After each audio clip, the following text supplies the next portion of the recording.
Mateo, ang henyo. Credit to the author. M1441-50. Ang mga pangalan po na nandito ay galing sa mga name generator.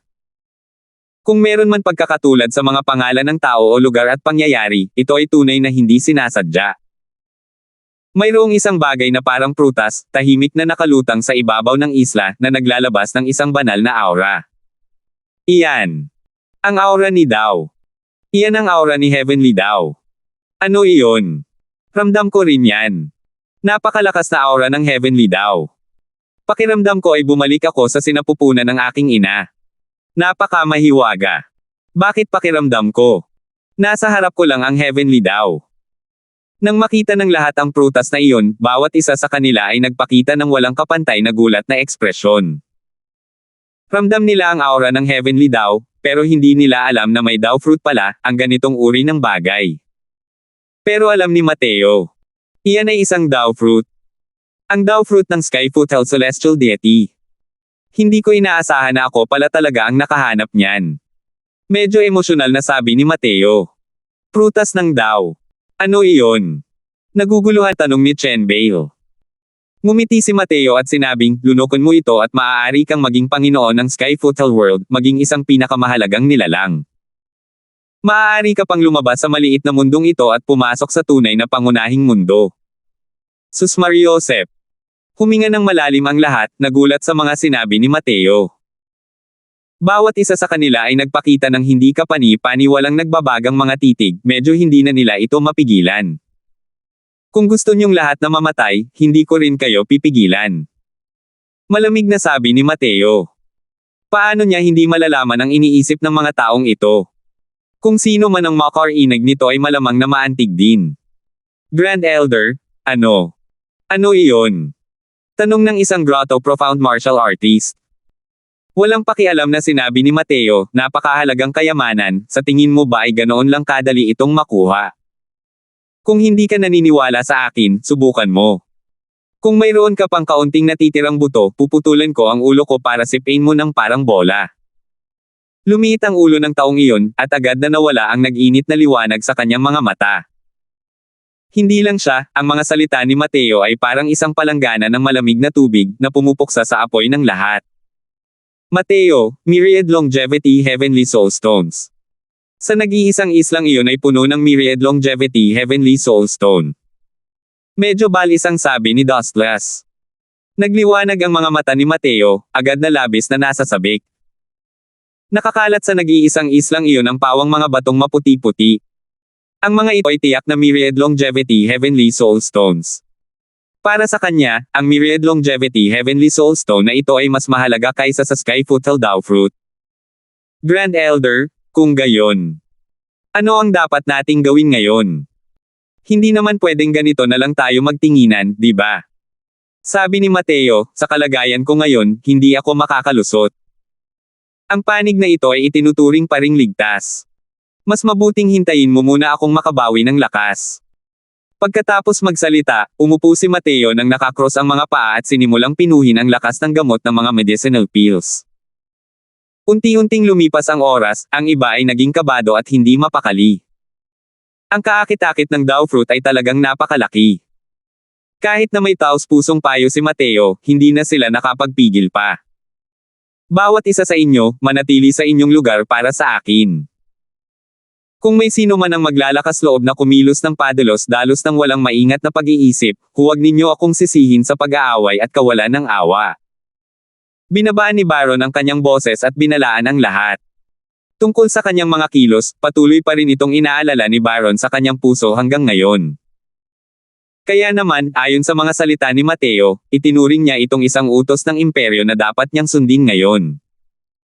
Bukod pa rito, pinatunayan ng mga katotohanan na ang pananaw ni Mateo sa panganib ay talagang hindi kayang ikumpara ng iba. Kung sinabi niyang may panganib, siguradong may panganib. Bigla, ang enerhiya ng asensya sa loob ng simboryong ito ay nagsimulang lumapit kay Mateo ng may pagkabaliw. Nanlaki ang mga mata ni Mateo, kumuha ng ilang bote ng mga gamot, at sabay-sabay na ibinuhos ang lahat ng ito sa kanyang bibig. Bukod dito, ang natira sa Weeping Spirit Fruit mula sa huling pagkakataon, nilunok din lahat ni Mateo ng sabay-sabay. Nang makita ng lahat ang eksenang ito, lahat sila ay natulala sa gulat. Ang pagkain. Ang pagkain ng mga gamot na tulad nito, hindi ba sisubog at mamamatay ang isang tao? Nakakatakot. Anong klaseng paraan ng paglilinang ang ginagawa ng Grand Elder? Nakakatuwa rin ito, di ba? Ganito lang talaga kabilis na kalusot si Grand Elder. Ang bilis ng cultivation na ito. Walang kapantay. Kaya ba napakabilis mag-cultivate ng mga martial artists sa labas ng mundo? Kagagaling lang ng mga sugat ni Mateo nang biglang naging mas maliksi ang kanyang isipan nang tumama ang swerte, at sa wakas ay nahawakan niya ang bakas ng pagkakataong makalusot sa Heaven Glimpse Deity Realm. Siyempre, ito rin ang kanyang makapal na akumulasyon na sumasabog tubig na umaagos ng mabuo ang kanal. Matapos makapasok sa Sky Futal World, nakaranas si Mateo ng ilang malalaking laban at naranasan din ang death cultivation. Kulang na kulang siya sa pagkakataon. Matapos ang brutal na laban kay Tyler kanina, sa wakas ay nahawakan ni Mateo ang bakas ng pagkakataon at matagumpay na nalagpasan ito. Ngunit ang espiritual na enerhiya ng Sky Futal World na ito ay masyadong manipis. Hindi sapat upang suportahan siya sa paglusob patungo sa Heaven Glimpse Deity Realm. Kaya naman, nilunok niya ang lahat ng Divine Pills na maaaring magpunan sa Divine Essence upang mapunan ang kakulangan. Hindi kalakihan ang banal na asensya na kailangan para sa tagumpay ng Chaos Heaven Span Cannon. Hindi sapat. Hindi pa rin sapat. Ang banal na asensya na nakapaloob sa mga banal na tabletang ito ay hindi sapat para malumpasan niya ang hadlang at maabot ang initial stage na Heaven Glimpse. Lumawak pa rin ng husto ang banal na dagat ni Mateo, ngunit hindi kayang sabayan ang banal na asensya. Biglang tumalon si Mateo at diretsyong tumalon sa malaking hukay. Sa ibaba ay walang katapusang magma. Masyadong biglaan ang eksenang ito, walang reaksyon ang lahat at agad na tumalon pababa si Mateo. Guru. Dakilang nakatatanda. Namutla ang lahat sa takot, umalangaw-ngaw ang mga sigaw ng bulalas sa lahat ng dako, at nagmamadaling iniuunat ang kanilang mga leeg para tumingin. Sa ganitong tingin, hindi napigilan ng lahat na mamangha sa gulat. Nakaupo si Mateo nang nakakross ang mga paa sa isang napakalaking steel na bato. Ang steel na batong iyon ay naglalabas ng isang sinaunang aura na nakaranas ng maraming pagbabago sa buhay na mas malakas pa kaysa sa Dao Fruit. Sa ibaba, kasama si Mateo bilang sentro, bumuo ito ng isang napakalakas na vortex ng espiritual na enerhiya. Kung pag-uusapan ng espiritual na enerhiya, ang espiritual na enerhiya sa magma ay mas marami kaysa sa itaas. Kung hindi, hindi rin ito magagawang bakunahan si Giant Flamestone Man, ang ganitong uri ng makapangyarihang nilalang. Kaya naman, nagkaroon ng kaunting inspirasyon si Mateo at hinigop niya ang espiritual na enerhiya sa magma. Ngunit ang temperatura sa magma na ito ay masyadong mataas, sapat na para masunog ang buong pagkatao niya. Kaya naman, kinuha niya ang World Suppressing Steel at sumipsip ng espiritual na enerhiya gamit ang World Suppressing Steel bilang medium. Habang nakaupo nang nakakross ang mga paa sa World Suppressing Steel, hindi maramdaman ni Mateo ang nagliliyab na mainit na magma. Anong klaseng pag-iral ba ang batong steel na yan, para makayanan ang temperatura ng magma? Ang magma ng Divine Ruins ay hindi kayang pasukin kahit ng mga Grand Completion Origin Deity Powerhouses. Gusto talaga ni Grand Elder na sipsipin ang espiritual na enerhiya sa magma para makalusot. Ito. Hindi ba't ito ay panliligaw ng kamatayan? Oo. Ang espiritual na enerhiya sa magma ay walang kapantay na marahas. Ang pagsipsip nito sa katawan ay susunugin ang mga meridian. Gayunpaman, wala talagang pakialam si Mateo. Sinamsam niya ng sakam ang espiritual na enerhiya sa magma, pagkatapos ay pinaikot ang pangalawang antas ng pamamaraan ng paglilinang ng Chaos Heaven Span Cannon, ginawa itong banal na asensya, at tinipon ito sa banal na dagat. Ang buong proseso ay naging napakamaayos. Ang orihinal na walang kapantay na marahas na magma spiritual energy ay agad na naging napakaganda sa ilalim ng pagpipino ng Chaos Heaven Span Cannon. Ang nagliliyab na kapangyarihan sa espiritual na enerhiya ay agad ding nalinis. Hindi ko alam kung gaano nakatagal ang lumipas, at sa wakas ay tumigil na sa paglawak ang banal na dagat ni Mateo. Ang banal na asensya sa banal na dagat ay ganap ng napuno. Gayunpaman, ang banal na asensya sa banal na dagat ni Mateo ay lalong lumapot. Ito ay dahil mismo sa kung kaya ang espiritual na enerhiyang kailangan para sa kanyang tagumpay ay ilang beses, o ilang dosenang beses pa nga ng ibang tao. Ito. Tao ba talaga ang Grand Elder? Siya. Talagang pinino niya ang espiritual na enerhiya sa magma. Diyos ko, talagang nakapasok siya sa unang yugto ng Heaven Glimpse. Bakit parang? Parang isa akong sinaunang mabangis na hayop sa pakiramdam na ibinibigay niya sa akin. Hindi ka panipaniwala. Hindi talaga kayang husgahan ang Grand Elder gamit ang sentido komon. 1442. Tingin mo ba magiging maayos ka kung hindi ka gagalaw? Ano kaya ang magiging hitsura nito kapag ang banal na asensya ay nakompress na hanggang sa limitasyon? Ang pagpapatuloy ng Chaos Heaven Span Cannon ay talagang sulit na abangan. Nang maramdaman ni Mateo ang walang hanggang pag-alo ng banal na asensya sa loob ng kanyang katawan, pakiramdam niya ay bumukas ang bawat butas ng kanyang katawan. Bagamat mahirap ang paglikha ng pamamaraang ito ng paglilinang, malinaw na sulit naman ito. Sa kasalukuyan, kahit nakakapasok pa lang niya sa initial stage Heaven Glimpse, ang kapal ng Divine Essence ay hindi pa rin natatalo ng mga peak initial stage Heaven Glimpse martial artists. Kasama ang makapangyarihang Chaos Heaven Opening Sword Art, halos walang kahirap-hirap para kay Mateo na maging isang middle stage Heaven Glimpse martial artist ngayon. Kahit ang mga powerhouse ng late stage Heaven Glimpse, mayroon din siyang lakas na kayang labanan ito. Tumalon si Mateo, dala ang World Suppressing Steel, at lumipad pabalik sa plataporma. Guro, napakagaling mo talaga. Kahit ang paglusot ay napaka-eclectic. Lumapit si Chen Bale para bumati at bulalas. Oo, dakilang nakatatanda. Ang pamamaraan ng paglilinang na iyong nililinang ay talagang napakapangit na kaya mo pang paamuin ang espiritual na enerhiya sa magma. Gulat na bulalas din ni Baron. Kung ito ay pantay, kahit na mabuhay siya sa magma, ang marahas na espiritual na enerhiya ay susunugin din ang kanyang mga meridian hanggang sa maging malutong. Ngumiti si Mateo at sinabing, hindi rin mapigilan ang ganitong bagay. Masyadong manipis ang espiritual na enerhiya ng Skyfootal World. Mabuti na lang at nasa loob ito ng Divine Ruins. Kung nasa labas ito ng mundo, maaaring magdulot ito ng malaking kaguluhan. Kung si Mateo ay nag-cultivate sa labas ng mundo, malamang, ang espiritual na enerhiya sa loob ng 10,000 milyang circumferensya ay lubos niyang maa-absorb. Sa sobrang laki ng kaguluhan, mahirap tiyakin na hindi nito makukuha ang atensyon ng Skyfootal Divine Palace. Biglang lumitaw ang maraming butas sa higanteng platapormang ito na parang singsing. Swoosh! Swoosh! Swoosh! Sunod-sunod na figure ang inilabas mula sa mga butas sa iba't ibang paraan. Nang makita ang eksenang ito, hindi mapigil ang maging malungkot ang ekspresyon ni Mateo, likas na may nakahandang pangitain. Daw fruit. Daw fruit talaga yan. Hahaha.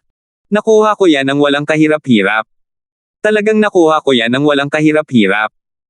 Nang makita ni Tyler ang daw fruit na nakalawit sa nag-iisang isla, siya ay nasa isang estado ng labis na kaligayahan. Hindi rin niya inaasahan na makikita niya rito ang daw fruit. Iyan ay isang celestial deity daw fruit. Hanggat nakukuha niya ang celestial deity daw fruit, kaya niyang maabot ang celestial deity realm sa loob ng napakaikling panahon. Sa panahong iyon, gaano man kalawak ang mundo, anong lugar pa rin ang hindi niya kayang puntahan. Tungkol sa Divine Lord Realm, medyo may kumpiyansa pa rin si Tyler. Ngunit tungkol sa celestial deity realm, hindi niya ito naisip noon. Mahirap. Napakahirap. Pero ngayon, nakalapag na ang napakalaking cake na ito sa harap niya, paano siya hindi maiirita? Nang unang makita niya ang daw fruit, sumumpa siyang kukunin niya ito anuman ang mangyari. Bigla siyang nakaramdam ng kung ano at tumingin sa direksyon ni Mateo, ang kanyang mga mata ay hindi sinasadyang naninigas at huminga ng malalim. Ang tagal na pala, at nakarating na pala si Mateo sa Heaven Glimpse Deity Realm. Hindi ito magandang balita. Noong nasa kalahating hakbang na si Mateo sa Heaven Glimpse, muntik na niya itong mapatay. Ngayon, isa na siyang tunay na Heaven Glimpse Realm powerhouse, at ilang beses na niyang napabuti ang kanyang lakas, alam na alam ng Diyos. Kapag pinakawalan niya ulit ang espadang iyon, hindi nagagana ang Heavenly Feather Flexible Armor niya. Prutas ng Dao. Ano yan? Tanong ni Pedring. Makikita niya sa ekspresyon ni Tyler na ang bagay na ito ay talagang pambihira. Magaling. Hey, gamit ang daw fruit na ito, pwede na tayong mag-usap. Ang mahahalagang kayamanan sa katawan ni Mateo at ang daw fruit na ito, pumili ka ng isa. Malamig na sabi ni Tyler. Hindi rin niya ito itinago, sandali niyang ipinakilala ang epekto ng Dao Fruit na ito, na naging dahilan upang kitang-kita ang pagbabago ng mukha ni Pedring. Kinokontrol ang Heavenly Dao, nagiging soberano ng isang mundo. Ganitong bagay, paano siya hindi magagalaw? Itong Dao Fruit, kukunin ko na. Pilit na pinigilan ni Pedring ang pagkabalisa sa kanyang puso at sinabi. Hanggat nalunok niya ang Dao Fruit, kokontrolan niya ang Skyfootal World. Sa oras na iyon, ang Panginoon ng palasyo ng Skyfootal Divine Palace ay kailangan ding yumuko at dilaan ang ilalim ng kanyang mga paa. Nakakatuwa ang mga tao kapag naiisip nila yon. Sige, kung ganoon ay ayos na. Pero dahil dito, mas mabuting ayusin muna natin ang problema. Malamig na sabi ni Tyler. Tungkol sa desisyon ni Pedring, walang gaanong pagtutol si Tyler. Tunay ngang naantig siya sa Dao Fruit. Pero may kutob siyang ang mahahalagang kayamanan ni Mateo ay malamang na mas kahanga-hanga pa kaysa sa Dao Fruit. Ang talentong ipinakita ni Mateo ay lubhang nakakatakot. Kung sabihin nating walang pagkakataong mapalad si Mateo, imposible iyon. Hindi sapat ang mga mapagkukunan ng Wormstone Academy para mapangalagaan ang isang kakatwang nilalang. Bukod pa rito, paano kaya maibibigay ni Tyler ang Dao Fruit sa isang pilak na bandehado? Bilang pagtatapos kay Mateo, ang susunod na target ni Tyler ay si Pedring. Asherpick, Jaoyun, Loran, kayong ilan ay sama-samang sumalakay. Mga tao ng White Knight Sacred Palace, huwag kayong magparaya kahit isa. Seryosong sabi ni Pedring. Pagkarinig sa mga utos ni Pedring, ang mukha ni Asherpick ay nagpakita ng isang komplikadong hitsura. Ang mga sumugod palabas ng Giant Flamestone Men doon ay pawang mga makapangyarihang tao. Sa ngayon, ang iba't ibang pangunahing sagradong palasyo, ang pinakabuo ay ang White Knight Sacred Palace. Patayin! Sigaw ni Pedring. Isang grupo ng mga tao ang nakapalibot patungo sa White Knight Sacred Palace mula sa magkabilang panig. Ito ay isang platapormang hugis singsing. Sa unahan ay walang katapusang magma. Wala nang paraan para makatakas ang mga tao ng White Knight Sacred Palace. Makinig kayong mabuti sa akin. Maya-maya, kahit anong mangyari, huwag kayong kikilos. Manatili kayo sa lugar at huwag gumalaw. Gagawin ko ang lahat para protektahan kayong lahat. Seryosong sabi ni Mateo. Naging matamlay ang ekspresyon ng lahat at sunod-sunod silang tumango. Nahalata rin nila na magkahawak kamay sina Pedring at Tyler, at si Loran ay nakatitig din na parang isang gutom na tigre sa tabi, wala na silang malalabasan. Ngayon, si Mateo na lang ang tanging naririnig niya. Nalungkot si Mateo. Itinaas niya ang kanyang kamay, at ito ay isang Coiling Dragon Heaven Devastating Palm. Gayunpaman, hindi si Pedring ang kanyang target, kundi ang direksyon ng Dao Fruit. Isang napakalaking asul na multo ng dragon ang lumipad diretso patungo sa Dao Fruit. Mateo, ang lakas ng loob mo. Nang makita ni na Tyler at Pedring ang eksenang ito, halos sabay-sabay silang napasigaw sa gulat. Akala nila ay malulugi si Mateo dito. Isang malamig na ngiti ang sumilay sa mga labi ni Mateo. Talaga bang inakala ng grupo ng mga Hangal na ito na napakadaling makuha ang Dao Fruit? Boom! Nang marating ng asul na Dragon Phantom ang nag-iisang isla, tila bumangga ito sa isang higanteng harang, nanginginig hanggang sa ang buong simboryo ay nagsimulang yumanig ng malakas. Nakahinga ng maluwag sina Tyler at Pedring, natutuwa na maayos na ang Dao Fruit. Pero, di nagtagal, nagbago ang ekspresyon sa kanilang mga mukha.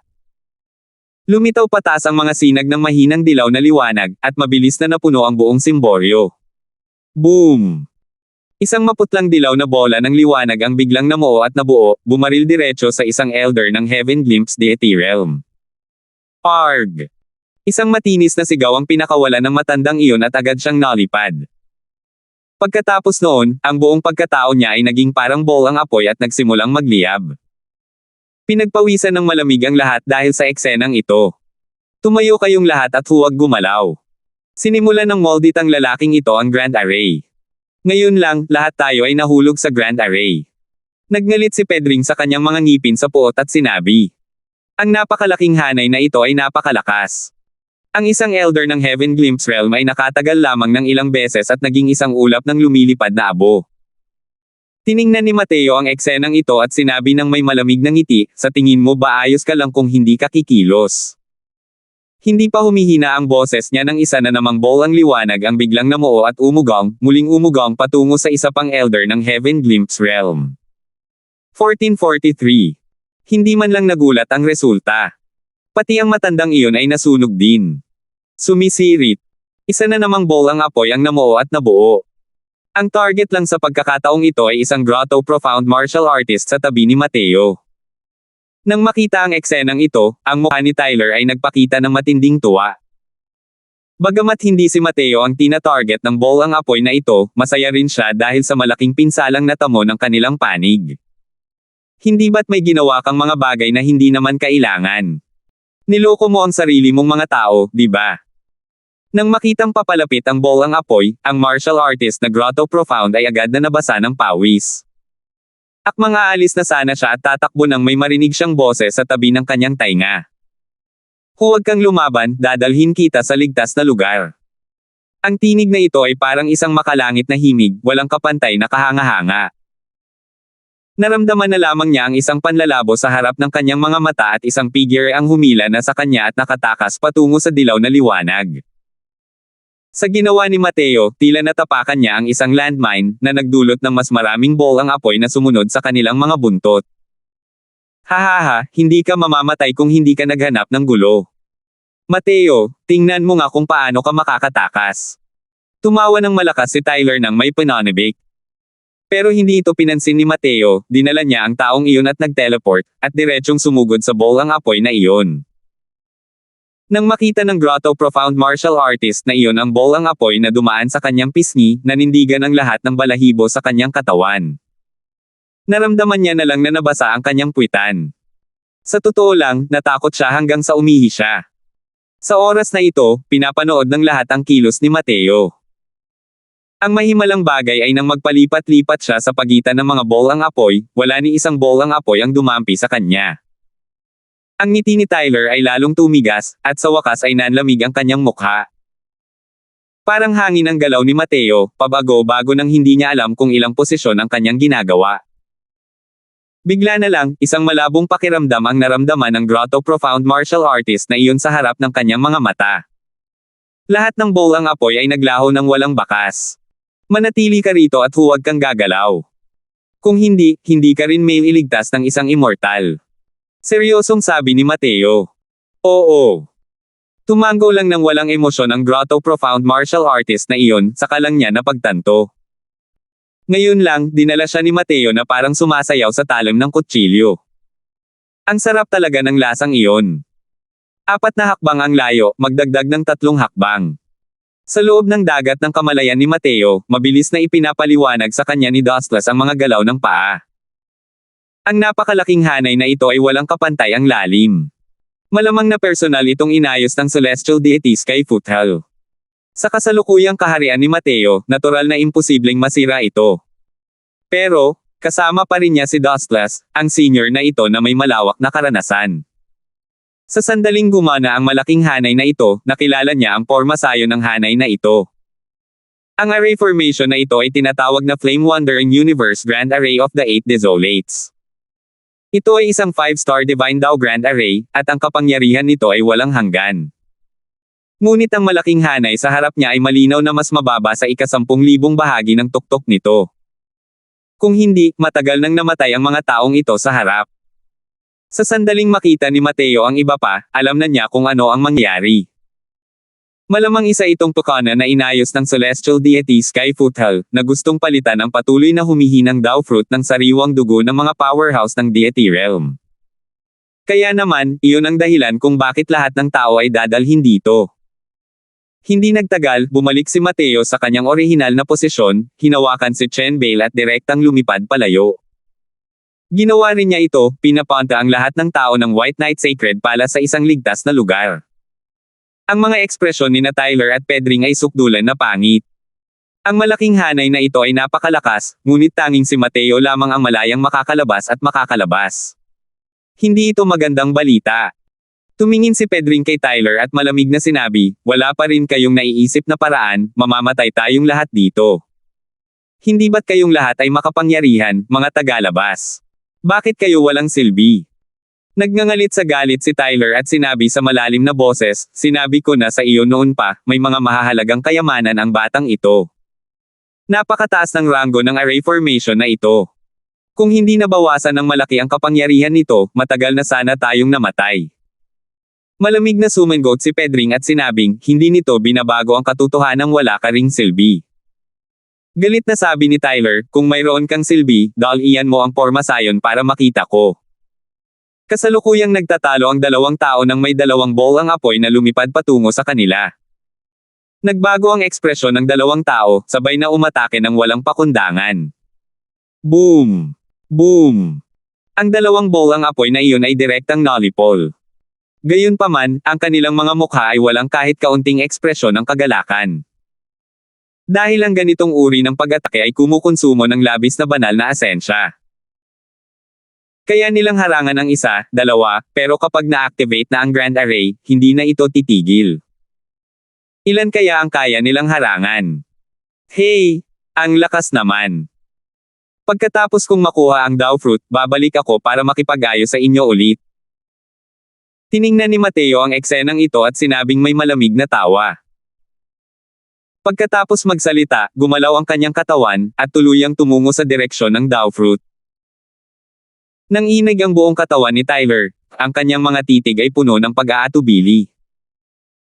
Habang pinapanood si Mateo na papalapit ng paunti-unti sa Dao Fruit, hindi na ito nakayanan ni Tyler, at biglang sumikip ang aura ng buong katawan niya. Nagbago ang ekspresyon ni Mateo, gulat na tumingin sa direksyon ni Tyler.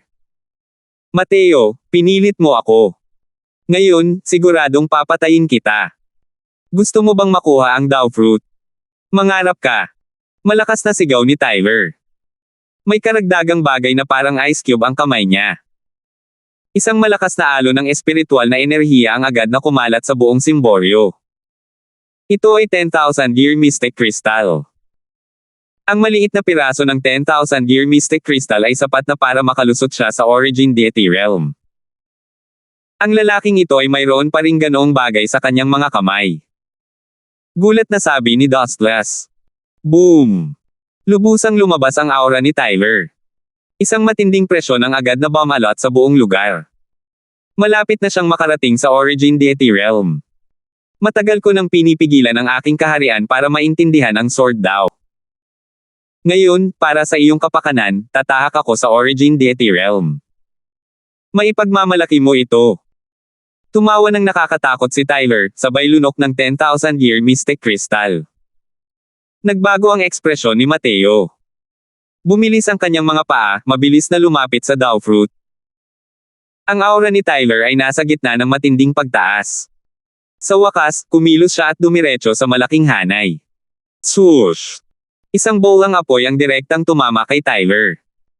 Hindi man lang tumingin si Tyler, isang espada ang direktang lumilipad palabas. Boom! Direktang nolipol ang bolang apoy na iyon. Sa tulong ng 10,000 Year Mystic Crystal, wala nang pakialam si Tyler sa pagkonsumo ng banal na asensya sa loob ng kanyang katawan. Sa totoo lang, gamit ang talento ni Tyler, matagal na sana siyang maaaring makarating sa Origin Deity Realm. Sa loob ng ilang taon, matagal na siyang nagpipigil at hindi nakakalusot para lang maunawaan si Sword Dao sa Sword Tomb. Gaya ng kasabihan, pumutok ang makapal na akumulasyon. Ang paglusot niya sa Origin Deity Realm ngayon ay halos isang bagay na nangyayari ng walang dagdag na pagsisikap. Ang pagtagumpayan ng ganitong bagay ay napakadali para sa isang henyo na tulad ni Tyler. Nagbago ang ekspresyon ng mukha ni Pedring habang nanunood sa tabi. Sa wakas ay nalaman na niya ang pagkakaiba sa pagitan niya at ni Tyler, ang ganitong uri ng mga taong mahilig sa pagsubok. Noon, gumugol siya ng buong 50,000 taon para lang makarating sa Origin Deity Realm. Pero casual lang siyang nakalusot. Putok. Putok. Putok. Binunot ni Tyler ang kanyang espada na parang hangin, tinupok lahat ng mga bolang apoy na naipon ng malawak na hanay. Paikot-ikot lang ang mga paa ni Mateo habang naglalakad. Habang si Tyler ay diretsong naglakad patungo sa Dao Fruit. Di nagtagal, sumugod si Tyler sa harap ni Mateo. Nang makita ni Pedring ang dalawang taong inaagaw ang Dao Fruit, sa wakas ay hindi na siya nakapagpigil pa. Sus Mariosep! Isugol mo ang lahat. Nagngingit-ngit si Pedring, mabilis na lumipad palabas ang pigere, at nagmamadali ring lumapit sa Dao fruit. Tatlong pigere ang nakalusot sa mga patong-patong na pagharang ng malaking hanay, lahat ay gustong maging una na makakuha ng Dao fruit. Gayunpaman, kasabay ng kanilang paglapit sa Dao fruit, ang mga bolang apoy sa paligid nila ay lalong lumakas, at ang kapangyarihan ay lalong nakakakilabot. Ang makapangyarihang lakas ni Tyler ay naipakita ng buo ng walang duda sa sandaling ito. Ang kanyang aura ay patuloy na tumataas ng walang tigil at walang katapusang lumalapit na sa Origin Deity Realm. Tuwang-tuwa si Tyler. Malapit na niyang makuha ang Dao fruit. 1444. Hahaha, Mateo, mamamatay ka pa rin sa wakas sa mga kamay ko. Akin na ang Dao fruit, kay Tyler. Sa itsura ni Tyler na parang makukuha na niya ang Dao fruit, labis siyang natuwa. Gayunpaman, ang mga bolang apoy sa paligid niya ay lalong lumakas, na nagpapahirap din sa kanya na humakbang pasulong. Ang espiritual na enerhiya ng 10,000-year mystic crystal ay tunay ngang napakalakas. Ang aura ni Tyler ay nasa gitna pa rin ng matinding pagtaas. Arg! Malakas na sigaw ni Tyler, sabay-sabay na tumataas ang kanyang aura. Ang pressure na pagmamayari ng mga powerhouse ng Origin Deity ay agad na kumalat. Tumalim ang tingin ni Tyler, ang mahabang espada sa kanyang kamay ay parang sumisichit na ahas, na parang kidlat na sumusulpot patungo sa nakapalibot na mga bolang apoy. Power! Kahit na makalusot siya sa Origin Deity Realm, ang malalakas na bolang apoy na ito ay nakakasakit pa rin sa mga panloob na organo ni Tyler. Pilit na pinigilan ni Tyler ang mga pinsala at nagpatuloy sa pagsulong. Ang mga bolang apoy ay lalong nag-apoy, halos nilulunod ang buong pagkatao ni Tyler. Pero ang Tyler pagkatapos niyang makalusot ay masyadong malakas. Bagamat mabagal ang kanyang pagsulong, ito ay napakatatag. Gayunpaman, kasabay ng paglipas ng panahon, ang mga pinsala ni Tyler ay lalong bumigat. Habang nasa kabilang panig, ang bilis ni Pedring ay malinaw na bumagal ng husto. Halos hindi na niya maharangan ang opens iba ng mga bolang apoy. Sus Mariosep! Napakalakas ng malaking hanay na ito. Habang palayo sa unahan, mas nakakatakot ang kapangyarihan ng mga bolang apoy. Nagngingit-ngit si Pedring at sinabi, Power! Bumuga ng dugo si Tyler habang naglalakad, at sa wakas ay nakarating sa harap ng Dao fruit. Ang sagradong aura ng Heavenly Dao ay direktang tumama sa kanya, na halos iakyat na ni Tyler sa langit. Swoosh! Swoosh! Swoosh! Binunot ni Tyler ang kanyang espada na parang hangin, pinuputol ang ilang bolang apoy sa malapitan, ang kaliwang kamay ay sumugod patungo sa Dao fruit na parang kidlat. Nasa harap pa ng mga kamay niya. Halo tumalon ang puso ni Tyler papunta sa lalamunan niya. Dao fruit ito. Basta't nilunok niya ito, malapit na ang araw na makalusot siya sa Celestial Deity Realm. Kung ganoon, siya rin ang magiging makapangyarihang rehiyon sa Heavenspan World. Kapag nakita siya ng Warmstone City Lord, magalang din niya itong tatawaging kamahalan. Sa Heavenspan World, ang mga Dao fruits ay masyadong natatakot, masyadong mahalaga. Sino mang makakita sa kanila ay tiyak na maaantig din. Ngayon, akin ka na. Sumirit si Tyler ng dugo ngunit may masayang ngiti sa kanyang mukha. Swoosh! Sa sandaling ito, isang malabong imahe lamang ang naramdaman ni Tyler sa kanyang harapan. Isang imahe ang dumaan sa kanyang harapan. Wala na ang Dao fruit. Sa sandaling ito, si Tyler ay tuluyang nahulog mula sa langit patungo sa impyerno. Ang Dao fruit na malinaw na malapit lang sa kanya ay inagaw pala ng isang tao. Malapit na sana kanina, ngunit malayo na sa dulo ng abot tanaw pagkaraan ng ilang sandali. Ang imaheng iyon ngayon ay napakabilis na hindi maisip. Kahit si Tyler ay hindi nahuli ang kanyang tinatahak. Bukod pa rito, biglaan din ang kanyang paglitaw. Hindi man lang nakapag-react si Tyler. Ang bilis naman. Anong nangyari ngayon lang? Hindi ko alam. Ang mga mata ko ay palaging nakatitig kay Grand Elder. Tapos, bigla siyang nawala. Inagaw ni Grand Elder ang Dao fruit. Nasaan? Nasaan siya? Hahaha, ang lapit-lapit na. Nawala na ako ng pag-asa ngayon lang, akala ko pa nga patay na tayong lahat. Nang makumpirma na hindi nakuha ni Tyler ang Dao fruit, ang mga tao sa panig ng White Knight Sacred Palace ay napuno ng ngiti. Ngayon lang, parang lumundag ang kanilang mga puso hanggang sa kanilang lalamunan at inakala nilang tiyak na mahuhulog ang Dao fruit sa mga kamay ni Tyler. Hindi niya inaasahan na ang sitwasyon ay lubhang nagbago, at ito ay inagaw ng Grand Elder. Putok! Putok! Putok! Biglang nakaranas ng isang malakas na pagsabog ang pader na bato sa itaas ng simboryo. Hinahabol ang buwan. Pinatay ng hindi maisip na mabilis na espada ni Mateo ang mga bolang apoy na sumusunod sa kanya. Kasunod noon, ipinakita ni Mateo ang kanyang figure. May hawak siyang prutas. Eksakto ang Dao fruit. Mateo, papatayin kita.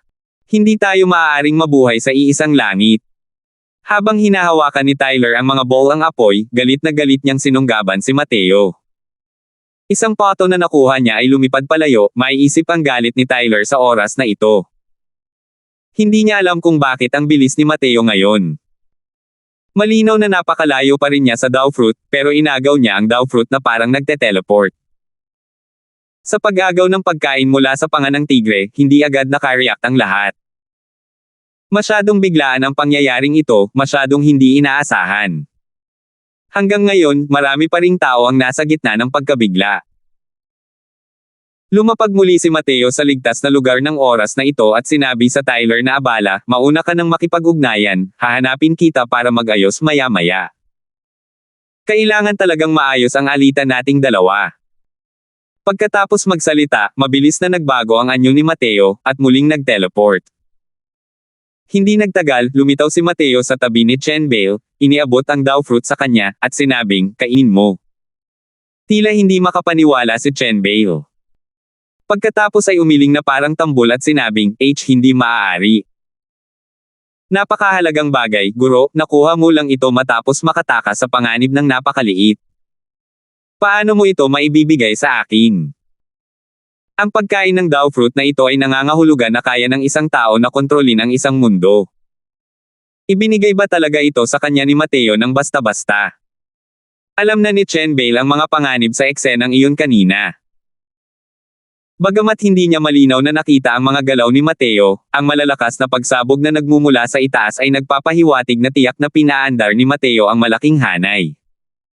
Lahat ay tumingin kay Chen Bale ng may matinding inggit. Ganito rin ang kapangyarihan ng White Knight Sacred Palace. Sa pagkain ng Dao fruit na ito, maaaring kontrolin ng isang tao ang isang mundo. Sila, ang mga makapangyarihang deity realm na ito, si Chen Bale ay kayang gumamit ng ganap na kapangyarihan sa kanilang buhay o kamatayan. Ang ganoong bagay, sino ba naman ang ayaw? Bahagyang ngumiti si Mateo at sinabing, walang silbi ito sa akin, hindi ko ito kakainin kahit anong mangyari. Nanlaki ang mga mata ni Chen Bale at hindi makapaniwalang sinabi, paano ito magiging walang silbi? Kung kakainin mo ito, kaya mong kontrolin ang Sky Futal World. Sabi ni Mateo, may mga bagay sa mundo, may nananalo at may natatalo.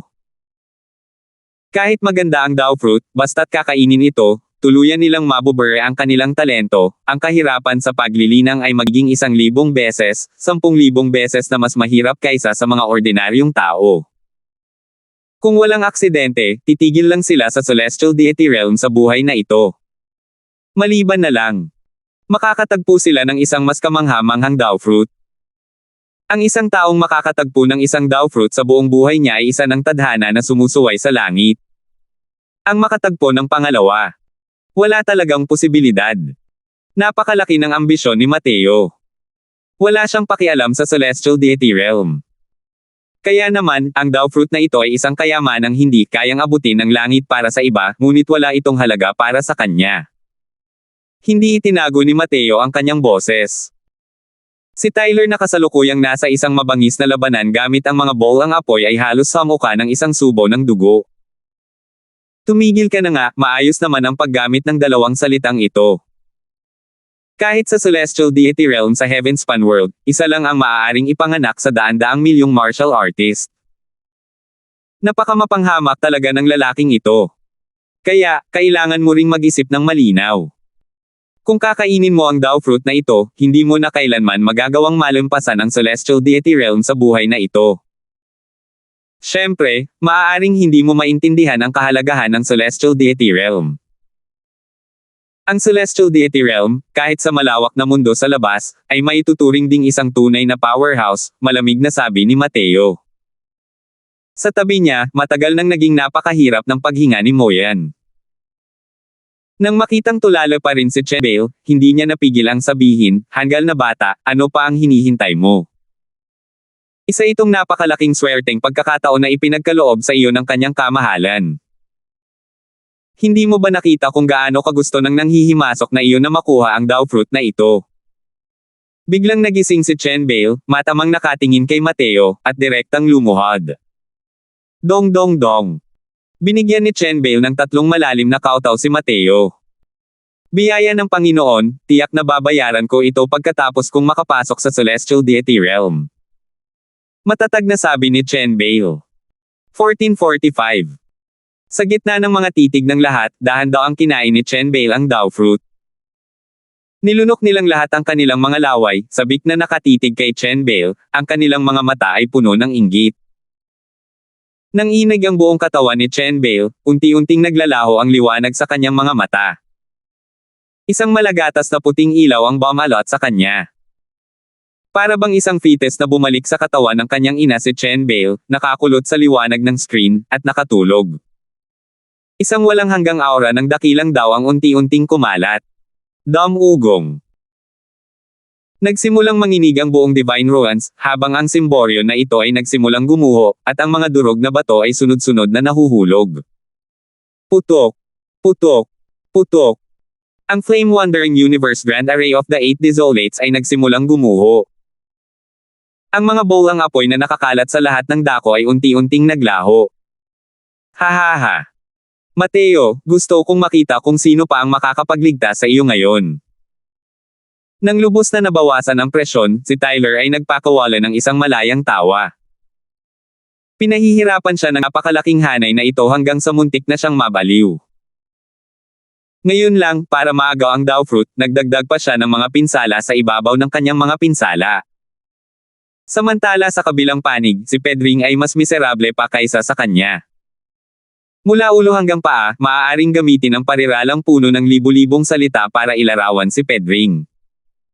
Halos walang lugar na nasa maayos na kondisyon. Walang pakialam na sinulyapan ni Mateo si Tyler at may paghamak na sinabi, "Base sa kondisyon mo, gusto mo rin bang patayin ang sarili mo?" Ang mapanghamak na mga mata ni Mateo ay lubos na pumukaw kay Tyler at galit na sinabi niya, "Ako ang numero 1 henyo ng Wormstone Academy." Isang maliit na heavenly daw sa unang yugto ang nangahas na magsalita ng mabangis na pagngangalit. "Mamatay ka!" Malakas na sigaw ni Tyler, ang kanyang figure ay rumaragasang, sumusugod patungo kay Mateo na parang kidlat. Maliban na lang, ang aura niya ay mas mahina na kaysa sa peak niya.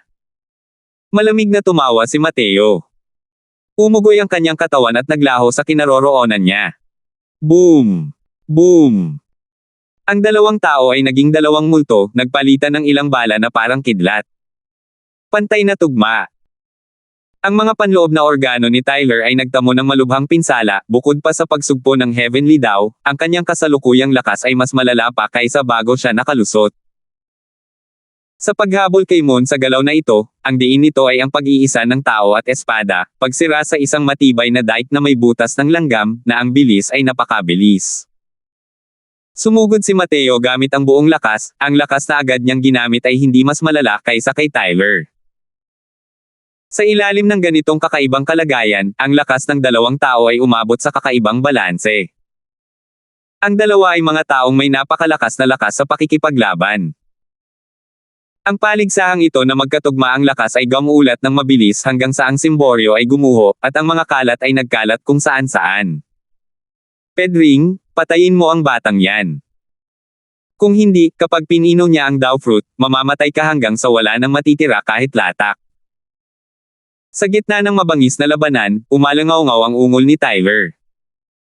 Si Pedring ay labis nang nasawi sa ilalim ng mga atake ng mga bolang apoy. Sira na ang pundasyon ng kanyang Dao. Kahit na gumaling pa ang kanyang mga pinsala, hindi na kayang umangat pa ang kanyang lakas. Parang kulog ang tunog ng mga salita ni Tyler sa kanyang pandinig. Bigla siyang nagising, at sumugod patungo kay Chenbale na parang kidlat. Bagamat si Pedring ay nakaranas din ng malaking pagkawala ng lakas, siya ay isang makapangyarihang origin deity sa huli. Sa lakas niya, si Baron at ang iba pa ay talagang walang kalaban-laban. Gayunpaman, hindi nagatubili si Baron, direktang hamarang sa harap ni Chen Bale.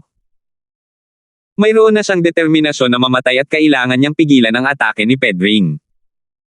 Sumugod din sina Moyan at ang iba pang mga nakatatanda, sinusubukang pigilan ang mga yabag ni Pedring.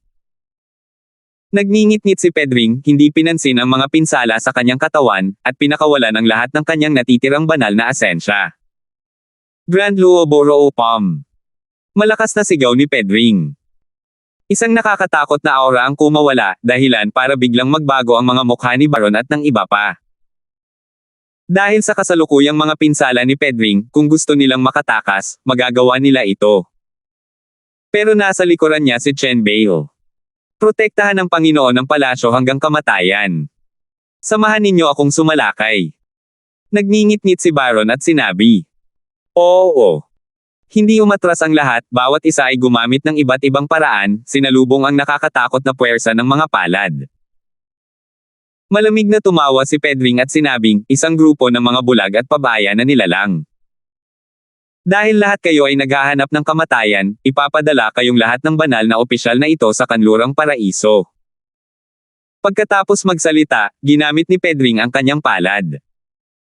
Isang nakakatakot na enerhiya na bumalot sa kalangitan at tumakip sa lupa ang sumugod patungo kay Chen Bale. Hahaha, malapit nang mamatay ang batang yan sa harap mo ngayon din. Desperado ka na ba? Relax ka lang, susundan mo rin siya agad sa impyerno. Sabi ni Tyler sabay tawa ng malakas. Swoosh! Sa hangin, biglang kumislap ang isang pahiwatig ng mga batas ng kidlat. Pagkatapos, nawala ng ngiti si Tyler. Nawala niya ang bakas ni Mateo. Muling nawala sa harap niya si Mateo. Nagbago ang ekspresyon ni Tyler, at labis siyang nagulat, ito ay mga Heavenly Thunder Swift Talismans. Sus Mariosep. Ito ay ang kanyang Heavenly Thunder Swift Talismans. Dati, masyadong biglaan ang eksena kung saan inagaw ni Mateo ang Dao Fruit. Hindi agad ka-react si Tyler. Ngayon, alam na niya kung bakit mawawala si Mateo. Paghabol sa buwan at mainam na talisman na may mabilis na kulog mula sa langit. Nang pinakawalan ni Mateo ang galaw na ito ni Chae Seung-moon, sabay niyang ginamit ang Heavenly Thunder Swift Talisman. Masasabing bumibilis ito ng napakabilis. Ang Heavenly Thunder Swift Talisman ay maipagmamalaking gawa ni Thundercry. Kapag pinakawalan na, kahit ang mga ordinaryong powerhouse ng origin deity ay hindi na makakahabol. Kahit hindi na ilabas ni Mateo ang buong kapangyarihan ng Heavenly Thunder Swift Talisman, na itinatag batay sa Chae Seung-moon, ang galaw na ito, kasama ang Heavenly Thunder Swift Talisman, ang kanyang bilis ay halos kayang tapatan ang origin deity realms. Bukod pa rito, sa pagpapalakas ng Heavenly Thunder Swift Talisman, ang kapangyarihan ng Chae Seung-moon, ang galaw na ito, ay mas nakakatakot pa. Sumisirit. Nanginig si Tyler, nang marinig ang tunog ng isang mahabang espada na tumatagos sa laman. Ang mga mata ng dating kahangahangang si Pedring ay unti-unting naging maluwag.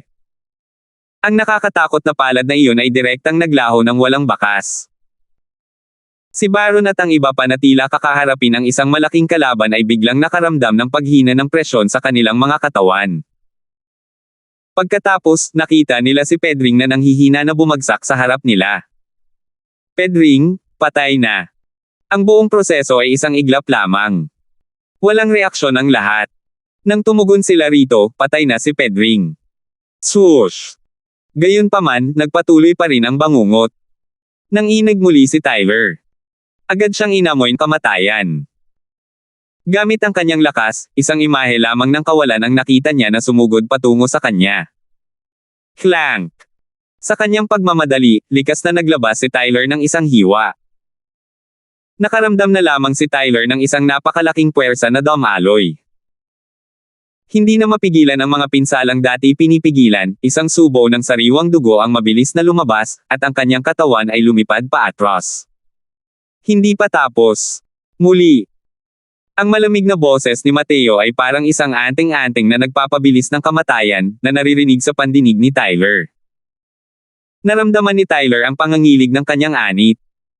Ngunit ang galaw na ito ni Mateo ay masyadong nakakatakot. Nagawa niya lamang itong harangan ngayon dahil sa kanyang likas na reaksyon sa panganib. Ang susunod na espada, wala siyang kumpiyansang harangan ito. Sumisirit. Malabo na ang naramdaman ni Tyler sa kanyang harapan, dumating na naman si Mateo. Clank! Hinaranggan niya ulit ito na parang bulag na pas ang nabangga ang patay na daga. Sa ilalim lamang ng napakalaking puwersang ito, ang espada sa kamay ni Tyler ay hindi na mahawakan pa, dumulas ito mula sa kanyang kamay, at kalaunan ay nahulog sa magma. Patay ka na! Muling narinig ni Tyler ang malabangungot na mga salita ni Mateo. Nanliit ang mga mata ni Tyler, gamit ang halos nanginginig na boses para magmakaawa, mali ako. Mateo, mali talaga ako. Magkasundo tayo. Huli na. Malamig na malamig ang boses ni Mateo, walang kahit kaunting emosyon, at sa huling pagkakataon ay narinig niya ito sa tabi ng tainga ni Tyler. Path! Madaling natagos ng Evil Extermination Sword ang Heavenly Feather Flexible Armor, at ang mahabang espada ay tumagos mismo sa mga panloob na organo. 1446. Hindi. Ayaw. Ko. Unti-unting nanlambot ang mga mata ni Tyler, dala ang matinding pag-aatubili. Siya ang pinakakahangahangang estudyante ng Wormstone Capital City sa loob ng 100,000 taon. Kung walang aksidente, maaari pa siyang makapasok sa Divine Lord Realm. Hanggang isang araw, lumitaw ang isang lalaking nagngangalang Mateo, at kinuha ang lahat ng kanyang liwanag. Ang baguhang ito na isa lamang Grotto Profound Realm ay talagang natakpan ang liwanag niya, ang half-step origin deity na ito. Kamakailan lamang, si Mateo ay isa lamang langgam na madaling madurage hanggang mamatay sa paningin ni Tyler. Hanggang isang araw, laking gulat niya nang matuklasan niyang biglang lumaki ang langgam na ito. Lumaki hanggang sa puntong sapat na para takutin siya. Kaya naman, hindi siya nagatubili na palihim na pumasok sa Skyfootle World at kinailangan pa niya itong patayin. Ngunit ang huling resulta ay natapos sa kanyang pagkamatay. Isang hinirang ng langit sa kanyang henerasyon ang namatay dito at ngayon. Ito. Sa isang kisap mata, nakapatay ng dalawang makapangyarihang origin deity powerhouses. Paano nagawa ito ng lalaking ito? Napakalakas. Nasa unang yugto pa lang siya ng Heaven Glimpse Realm, para puwersahang patayin ang dalawang makapangyarihang origin deity powerhouses. Mahirap para sa mga powerhouse ng deity realm na tumalon sa mga realm. Pero ang combat power ng lalaking ito ay nakakapag-shoot lang ng kahit dalawang minor realm. Hindi ka panipaniwala. Malamang na isa ring napakahusay na henyo itong si Mateo sa labas ng mundo, di ba? Sa gitna ng sigaw ng lahat, itinabi ni Mateo ang kanyang espada at tumayo roon, walang kahit kaunting awa sa kanyang mga mata. Hindi na alam ng pamilyang Chin kung gaano karaming paraan ang ginamit para patayin siya. Kung hindi dahil sa pagkakaroon niya ng mga baraha, matagal na sana siyang namatay hanggang sa wala nang matirang kahit latak. Sa unang pagkakataon na nakita siya ng Tyler na ito, nakita na niya ito bilang isang patay na tao. Sa pagpatay sa kanya, wala nang anumang psikolohikal na pasanin si Mateo. Bumuhos. Isang piraso ng napakalaking bato ang nahulog mula sa langit, direktang bumagsak sa nag-iisang isla. Hindi na kinaya ng nag-iisang islang iyon, unti-unting lumulubog. Ang Myriad Longevity Heavenly Soul Stones na nakakalat sa nag-iisang isla ay dumulas pababa, bumagsak at kumalat sa magma. Nasa isang matinding labanan siya kay Tyler ngayon lang. Dahil abala ang kanyang isipan, hindi niya napansin ang napakalaking batong ito. Ngayon, huli na ang lahat para gusto mo itong iligtas. Walang kahit kaunting pag-aalinlangan, ginamit ni Mateo ang pangatlong Heavenly Thunder Swift Talisman, ang kanyang katawan ay naging isang after-image, at mabilis na bumaba. Pinilit ni Mateo ang paglawak sa loob ng kanyang katawan hanggang sa limitasyon at nauna pang ang nakarating kahit nakalaunan ay gumalaw, at naabutan ang Myriad Longevity Heavenly Soul Stones na kasalukuyang bumabagak sa isang iglap. Gumalaw si Mateo na parang kidlat. Sa iglap na ito, nakakolekta siya ng 7 hanggang 8 Myriad Longevity Heavenly Soul Stones. Ang iba pa, wala na siyang magawa. Hindi napigilan ang kanyang straight line dash. Wala nang paraan para magbago ng direksyon. Dakilang nakatatanda. Nang makita ni Baron at ng iba pa ang figure ni Mateo na mabilis na sumusugod patungo sa magma, bawat isa sa kanila ay namutla sa takot. Masyado lang talagang mabilis ang takbo ni Mateo. Wala silang oras para gumawa ng kahit ano. Putok. Tinamaan ni Mateo ang World Suppressing Steel sa napakabilis na bilis. Ang World Suppressing Steel ay nagpaangat ng isang malaking ulap ng magma dahil sa napakalaking pagbagsak na ikinalat nito kahit saan. Power! Diretso na sa mukha si Mateo ng dugo at hindi agad nakabawi. Masyadong malakas ang suntok na ito. Kahit malakas ang katawan ni Mateo, nagtamo pa rin siya ng matinding pinsala sa loob ng katawan. Katumbas ito ng pagdurusan niya sa sarili niyang matinding impact. Kung iba pa iyon, baka direkta silang bumagsak at mamatay. Ikaw na bastos, wala na bang kwenta ang buhay? Kung patuloy kang maglalaro ng ganito, balang araw, ikamamatay mo rin ang sarili mo. Sa kanyang dagat ng kamalayan ay narinig ang ungol ni Dustless. Tungkol sa mapanganib na aksyon ni Mateo, halos mabaliw na siya. Ang serye ng mga aksyon na ito ay nangyari lamang sa isang kisap mata. Hindi lang kinailangang kolektahin ni Mateo ang Myriad Longevity Heavenly Soul Stones, kinailangan pa niyang gamitin ang World Suppressing Steel. Nang magkaroon ng aksidente at mahulog siya sa magma, maglalaro siya ng husto hanggang mamatay. Ayos lang ba ako? Kailangan ko nang makuha ang Myriad Longevity Heavenly Soul Stone. Pinilit ni Mateo na ngumiti at sinabing. Nagpumigla si Mateo na tumayo, hindi pinansin ang mga pinsala sa kanyang katawan, at tumalon. Hindi angkop na magtagal ang lugar na ito, umalis na kayo. Sabi ni Mateo sa grupo ng White Knight Sacred Palace. Pero, paano naman ang Panginoon ng palasyo? Tanong ni Baron. Magiging maayos din siya. Mas ligtas si Chen Bale sa lugar na ito kaysa sa labas ng mundo, malamig na sabi ni Mateo. Gumuho ang simboryo, na naglantad ng isang malaking puwang sa itaas. Tumalon si Mateo, lumipad patungo sa puwang na iyon. Nagbago ang mga mukha ni Baron at ng iba pa, at dali-dali ring sumunod kay Mateo. Swoosh! Swoosh! Swoosh! Sunod-sunod na figure ang lumipad palabas mula sa ilalim ng lupa. Ngunit kumpara sa batalyon noong pumasok sila, ang mga bilang na ito ay medyo kaunti at kalat-kalat. Si Loran yan. Ang Sungit na yan, hindi natin siya pwedeng hayaang tumakbo. Pagkalabas ni Baron, nakita niya si Laura na kasalukuyang tumatakbo ng buong bilis. Nang makita ng grupo ng White Knight Sacred Palace ang eksenang ito, bawat isa sa kanila ay gustong habulin siya. Huwag kang habulin. Sabi ni Mateo sa malinaw na boses. Natigilan sina Baron at ang iba pa, at naguguluhan, dakilang matatanda, si Laura ng ating mortal na kaaway, paano natin siya mapapalaya? Malamig na sabi ni Mateo, hayaan mo muna siyang gumala ng kaunti.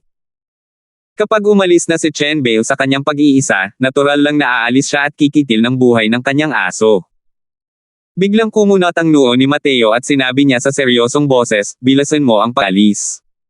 Nanlamig ang puso ng lahat, at lumipad na parang hangin. Boom! Hindi nagtagal pagkaalis ng lahat, isang nagngangalit na magma ang tumalsik mula sa ilalim ng lupa, umabot sa mga ulap. Ang nakakatakot na temperaturang iyon, ramdam na ramdam ito ng lahat kahit sa layong 10,000 milya.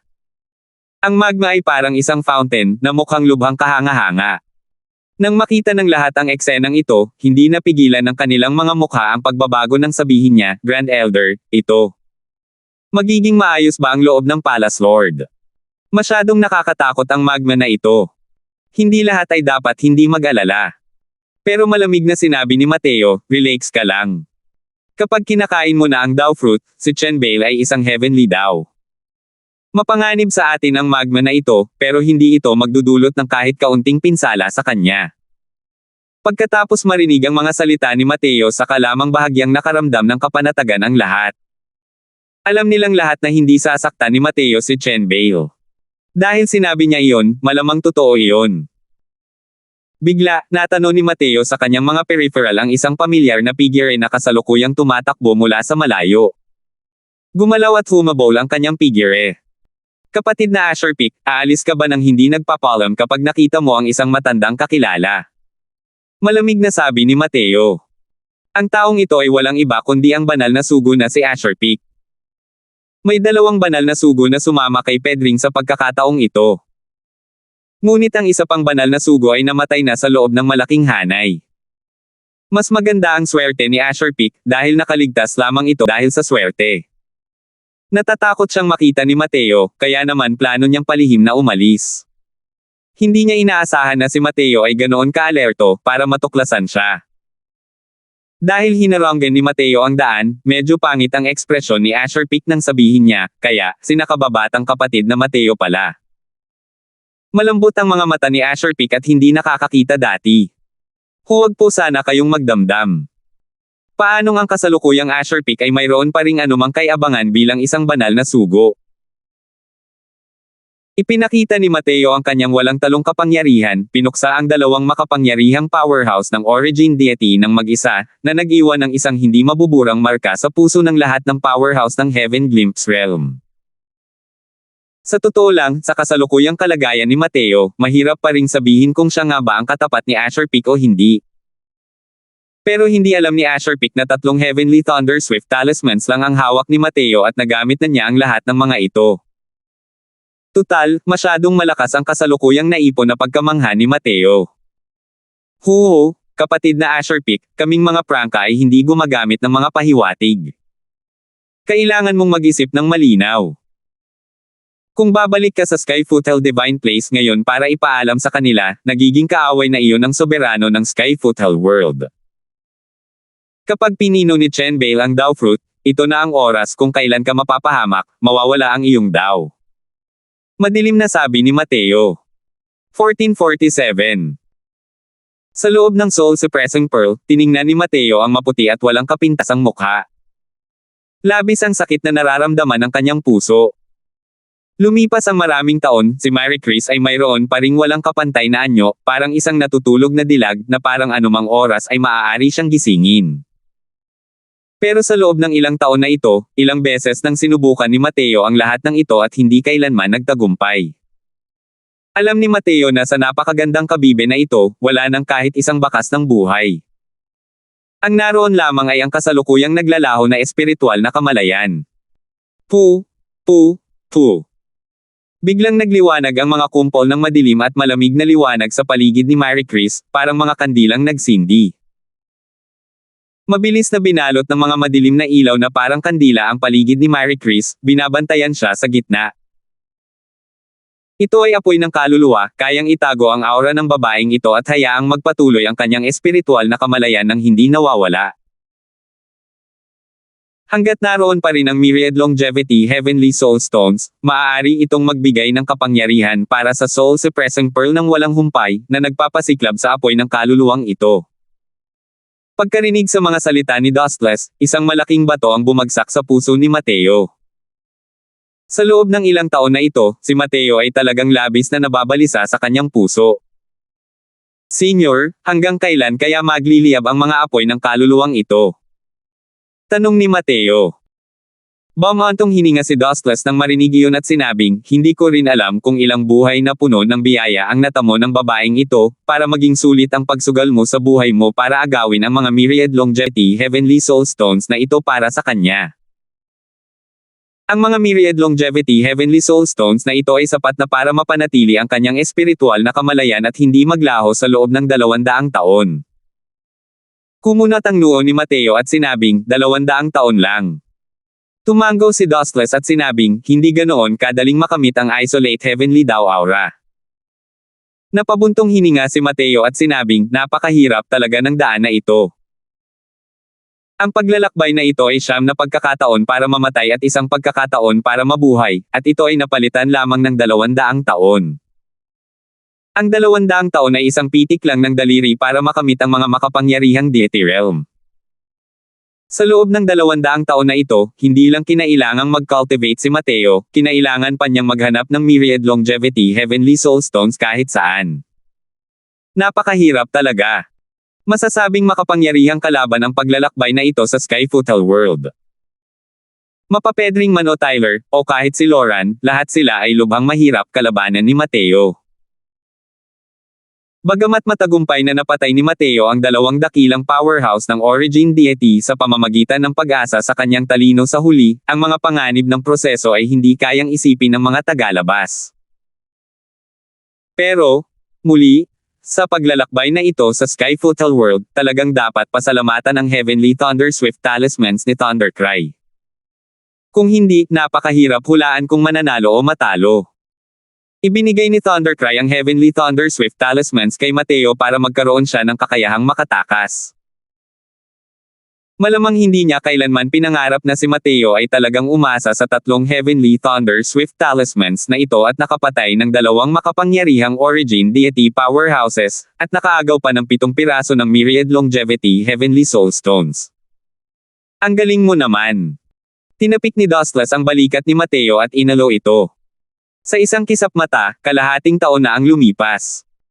Sa loob ng kalahating taon na ito, patuloy na sinisipsip ni Dustless ang enerhiya sa Myriad Longevity Heavenly Soul Stones. Hindi kailanman nalalayo ang kapangyarihan ng White Knight Sacred Pala sa buong panahon. Lahat sila ay naghihintay kay Chen Bale na pinuhin ang Dao Fruit. Maliban na lang, tila medyo balisa silang lahat sa oras na ito. Dakilang Elder, kailan kaya matatapos ng Panginoon ng Palasyo ang pagpipino nito? Paano kung dumating ang mga tao ng Skyfootel Divine Palace? Medyo nag-aalalang sabi ni Baron. Ito ay depende sa kanyang magandang kapalaran. Pero sa palagay ko ay malapit na ang tamang panahon, sabi ni Mateo. Pagkatapos marinig ang mga salita ni Mateo saka lamang bahagyang kumalma ang lahat. Biglang bumaba ang isang nakakatakot na aura. Malaki ang ipinagbago ng ekspresyon ng lahat. Anong makapangyarihang aura? Ito ang aura ng dakilang pagkumpleto ng Origin Deity. Maaari kayang personal na darating ang Skyfootel Palace Lord. Ang kutis ni Baron ay naging walang kapantay na mapatla. Ang lakas ng aurang ito ay halos nagpawala ng pag-asa sa mga tao. Bahagyang nagbago rin ang ekspresyon ni Mateo, hindi niya inaasahan na nalantad pala sila.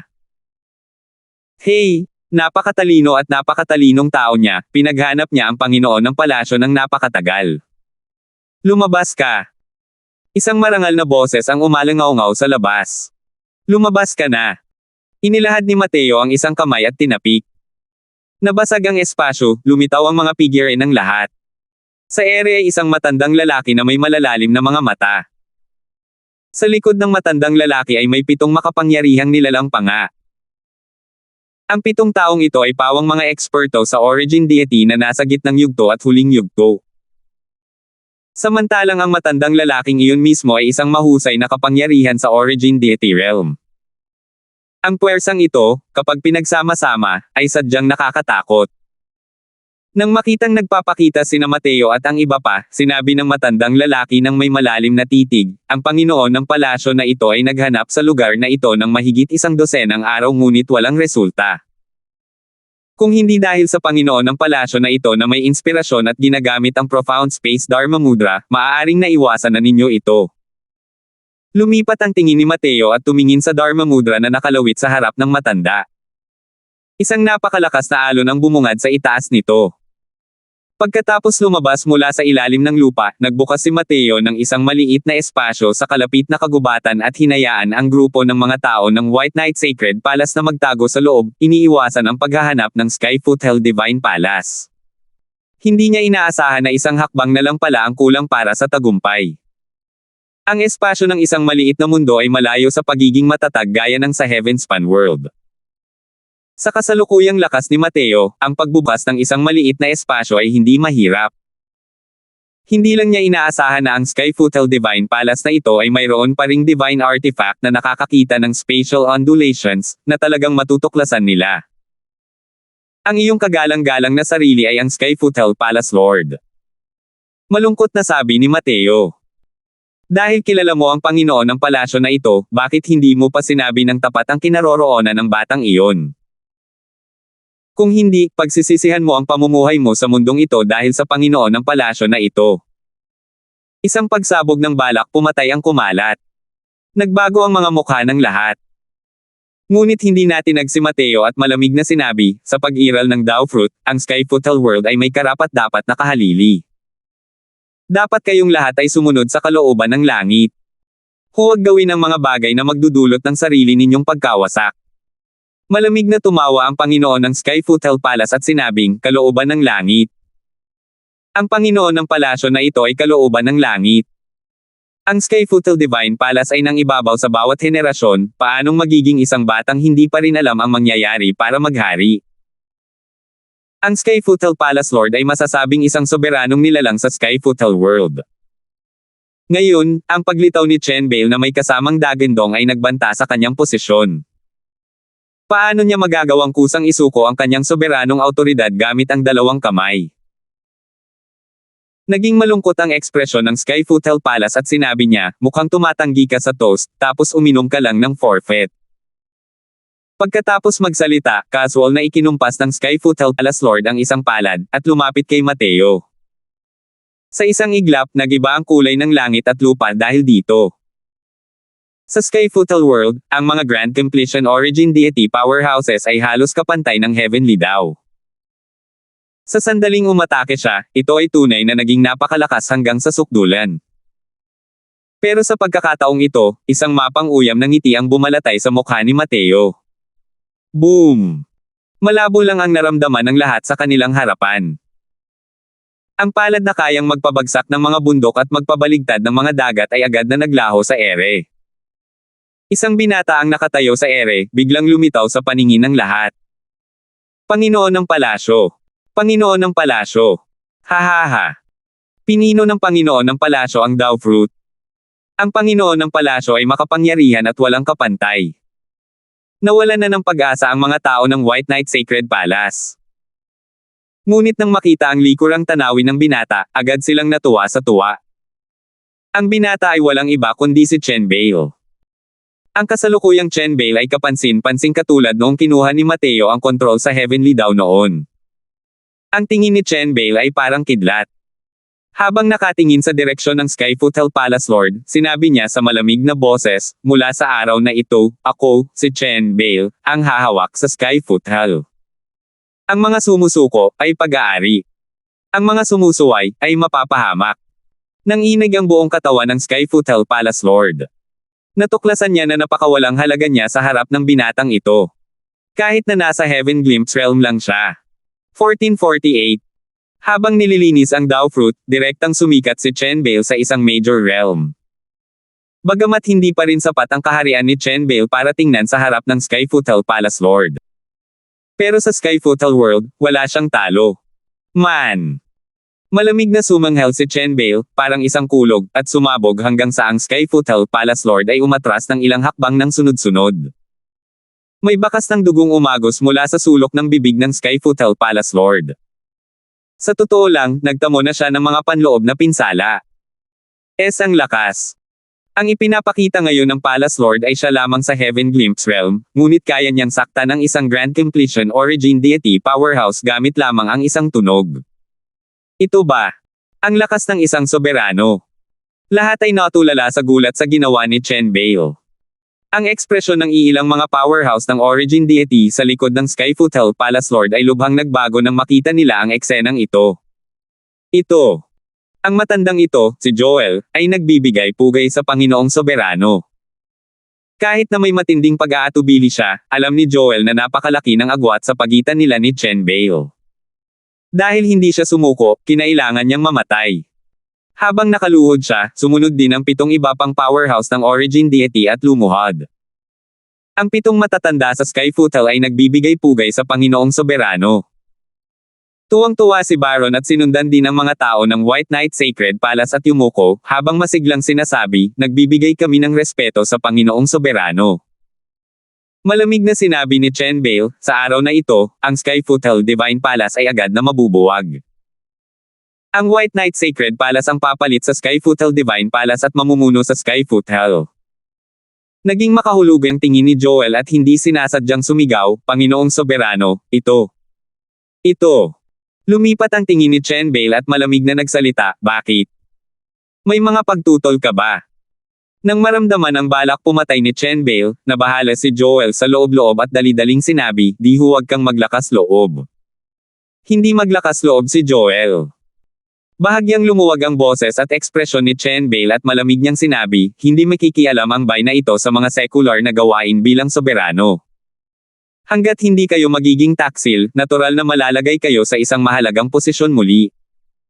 Nagliwanag ang mga mata ni Joel, at dali-dali niyang sinabi, hindi maglalakas loob si Joel. Mula ngayon, tiyak na gagawin ni Joel ang lahat sa aking makakaya upang tulungan ang White Knight Sacred Palace na pamahalaan ang mga gawain sa ilalim ng kalangitan.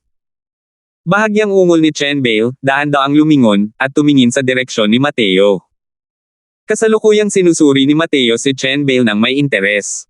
Matapos kontrolin ang Heavenly Daw, talagang nag-iba ang kanyang kilos. Hindi pa niya kapantay ang pananaw ng mga taong ito. Nagsuot si Chen-Bale ng mahahabang manggas at lumuhad kay Mateo. Nagpapasalamat ang disipulo na si Chen-Bale kay Guro para sa iyong biyaya ng muling pagsilang. Mula sa araw na ito, si Guro Mateo ang ama ni Sky Foothill. Hanggat may mga tagubili ng Guro, ang buong Sky Foothill ay tiyak na dadaan sa apoy at tubig. Sabi ni Chen-Bale nang may seryosong tingin. Nagbago ang ekspresyon ng lahat dahil sa mga sinabi ni Chen-Bale.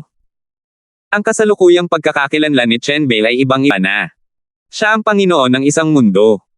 Ang pagnanais na patayin si Mateo ay isang bagay lamang na madaling magagawa. Ngunit si Chen-Bale ay nagbigay ng tame time na paggalang kay Mateo at iginalang pa nga si Mateo bilang kanyang nakatataas, na naglalagay sa huli sa posisyon ng ama ng soberano. Hanggat handa si Mateo, kaya niyang tumawag ng hangin at umulan sa buong Sky Foothill world. Maliban na lang, masyado nilang minamaliit si Mateo. At masyado niyang minamaliit ang lakas ni Mateo. Kung ibang tao lang iyon, nasa awa na sila ni Chen-Bale sa Sky Foothill world. Pero ayaw ni Mateo. Ang Heavenly Daw ng Sky Foothill world ay napakaliit na bahagi lamang ng Heavenly Daw ng Heavenspan world. Kinontrol ni Mateo ang Lesser Heavenspan Mountain. Hindi siya lubos na mapagagapos ng Sky Foothill Heavenly Daw. Kung talagang may masamang balak si Chen-Bale, lubos na makakaasa si Mateo sa kapangyarihan ng Lesser Heavenspan Mountain para makipaglaban sa Heavenly Daw. Ibig sabihin din nito ay nasa parehong starting line si Mateo at si Chen-Bale. Sa harap ni Mateo, si Chen-Bale ay isa lamang martial artist ng Heaven Glimpse Realm. Sa lakas ni Mateo, kung gusto niya talagang patayin si Chen-Bale, para na rin siyang may kinuha sa sarili niyang bulsa. Gayunpaman, hindi talaga siya binaigo ni Chen-Bale. Ang kanyang saloobin ay nagpakita na hindi nagkamali si Mateo sa paghusga ng mga tao. Ngumiti si Mateo habang tinutulungan si Chen-Bale na tumayo at sinabing, mabuti naman at naisip mo na yan. Pero, aalis na si Master. Nagbago ang ekspresyon ni Chen-Bale at sinabi niya, Guro, kailangan mong harapin ang lahat ng uri ng pagpatay sa labas ng mundo. Paano ito magiging kasing relax at walang inaalala tulad ng Sky Foothill world?